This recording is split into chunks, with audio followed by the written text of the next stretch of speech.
Chiney and the Windman are up early in OKC, where the Thunder will try and apply the knockout punch tonight. All that is on the way, but it begins with the game of the night, the performance of a lifetime for Tyrese Haliburton and the Pacers. Here we go, first quarter, Aaron Nesmith. Jay, what ankle? He was supposed to have an ankle. He looked fine.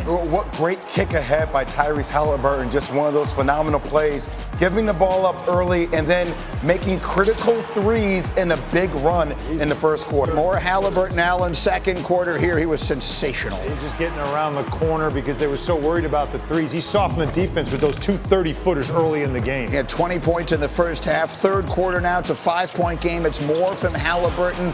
Puts them up 7, and then more from Haliburton. And Jay, on the end of this one, he's going to do Jalen Brunson's little celebration. I mean, look, between him doing the choke sign for Reggie, between him doing Jalen Brunson, we have a real rivalry. Fourth quarter now, down 13. Knicks not going away. Mikal Bridges would hit 4 threes. That would have made it a 10-point game. And then when Karl Anthony Towns makes this putback, it's a 6-point game. So the Knicks are right there, 4 minutes to go. Anytime there was a question, Allen, the answer was Tyrese Haliburton. Right, that's the problem, is that crunch time also includes getting stops, and the Knicks could not get stops when it mattered most. Yeah, you may have seen his dad was back at the game, John Haliburton, last night. 2 minutes left, Pacers up 7. Oh, we got a collision. Karl Anthony Towns. Knee on knee. Not good for game 5. No, it didn't look great. He did stay in the game. Hopefully nothing too bad there. It's Nesmith and Towns who collide. But in the end, a minute left. Pacers inbounding up 7, looking for a dagger. Where's the defense? Well, they both went to Nesmith in the corner, Anunoby and Bridges. No communication. That was a problem from the beginning of the game for the Knicks. Obi Toppin knocks down the 3. That's the dagger, and it's Indiana with a statement win, and that statement came from this man. Tyrese Haliburton last night became the first player in playoff history to put up at least 30 points, 15 assists, 10 rebounds, and record 0 turnovers.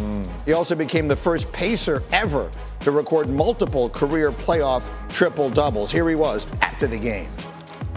I feel like I let the team down in Game 3. I feel like I could have been so much better. So I felt like I responded the right way today. We've been a team that has kind of found a way to do the impossible when it always seemed impossible. You know, we just keep fighting. So it's going to be a testament to our whole playoff run. You know, now we have to be in one of the biggest fights of our lives and of our season, and it starts with next game.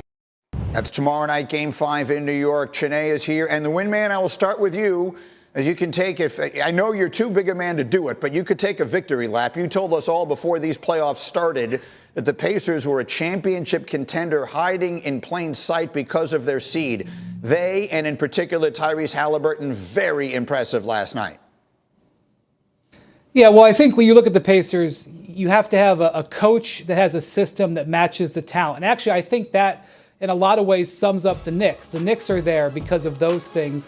But Haliburton is a player who rises above in the playoffs. I mean, he only averages 18 points. I say only like that's a low number. But in the modern day and age when lots of teams have multiple 20-point scorers, you don't see this guy routinely put up enormous scoring numbers like you see across the league, but he is a brilliant postseason player. He has got a number of amazing postseason performances, and this is at the top of the list. And his ability to drive this team and take advantage of the rest of the talent is why the Pacers are on the brink of the finals. Chiney, let me give the exact numbers again. He scored 32 points, 15 assists, 12 rebounds, and 0 turnovers. What are the right things to say, Chiney, about Tyrese Haliburton this morning? This was the best performance I've ever seen from Tyrese Haliburton, wire to wire. He's normally a guy that lets the game come to him. Instead, he was in attack mode from the jump. And what I love about Tyrese Haliburton, he loves to go for the win. He loves to go for the kill shot. We've seen that in the clutch. But no, he did this over the course of the entire game. And it really started for me with his three-point shot. He's normally a guy that likes to distribute, to get his teammates going before he looks for his shot himself. Instead, he either scored or assisted on all 8 threes in the first half. He knocked down 4 of them himself. So I was truly impressed in his overall performance, and we're seeing a star born in real time. Look, guys, if you're not waking up today, Wednesday, May 28th, saying that Tyrese Haliburton is a superstar, don't talk to me about basketball today, right? Like, possession by possession, he's the best manipulator in the game. He manipulated every single play offensively last night by finding the right matchups, by attacking in transition, by giving hockey assists. He was direct and aggressive from the beginning of the game, and he affected and accounted for over 80 of the team's 130 points. Between points and assists, over 80 points of the team's 130. That is a superstar that we saw on the grand stage. He played like a superstar. I'll give you that. He played like a superstar. The Knicks let him play like a superstar as well. Early in that game, their defense was awful, and he was smart. He was aggressive. It was the perfect storm. He had a bad game 3. He was frustrated after that game. And I give credit to Rick Carlisle, too, for getting in his head and saying, I know you want to pass. I know you want to make sure that everybody's getting the basketball. As Chiney said, she's absolutely right.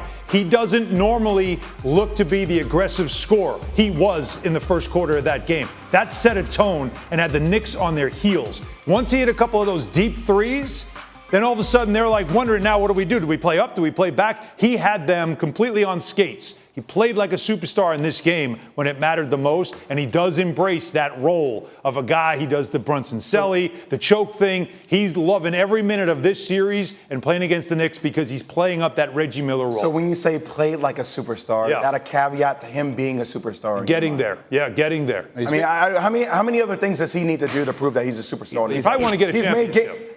Understood. Yeah. Okay, Anthony Edwards hasn't gotten a championship. Yeah. Wemby hasn't gotten a championship. There's a lot of other superstars that have not gotten championships, but he's made game-winning shots in each series that have been defining moments. Yep. He's one win away from getting the stage close to himself next week. Yeah, that's what it is. And again, superstars box office. Superstars, I'm buying a ticket to watch that guy play. I don't care about his team. I don't really like the team that's in my market, but I want to see that guy play. And the way he played last night, that's the kind of player you buy a ticket to watch. Chiney, let's make an obvious point. The Knicks are a bad defensive team. They're just bad. They have sacrificed the moves they made during the offseason. They made themselves, which is the opposite of what you associate with Tom Thibodeau normally. They've turned themselves into an offensive team. But I'm just looking at the numbers. In the Pacers' 3 wins in this series, Chiney, they have 138, 114, and last night 130 points. To me, it's not a whole lot more complicated than that. Yeah, this was the second worst playoff performance defensively by the New York Knicks. And I was just watching the game getting more and more frustrated because the help side wasn't there. The winning of the point of the attack was not there. You know, and when I think about Jalen Brunson, you know, going into game 4, he had the worst defensive rating of anyone on his team. And I watched the game and it felt like almost every possession he was on the floor. Now he takes a beating and he's a stellar player. He is a superstar too, if we're going to talk about people that, you know, really are box office. But on the defensive end, they attacked him. And I think that was the biggest issue because your best offensive lineups can be defensive liabilities. And we've seen that happen time and time again. I was really frustrated because I was like, man, you know, you have a team that is fully capable, but the connection, the on a string just was not there defensively for them. It wasn't there in this game. Brunson was a minus 16 last night in his plus minus. And Winman, you and I were chatting briefly before the show came on today. I think the MVP of this series is Rick Carlisle, who coaching is behind off, because if you look at the Pacers' 3 wins, Aaron Nesmith wins them the first game. Pascal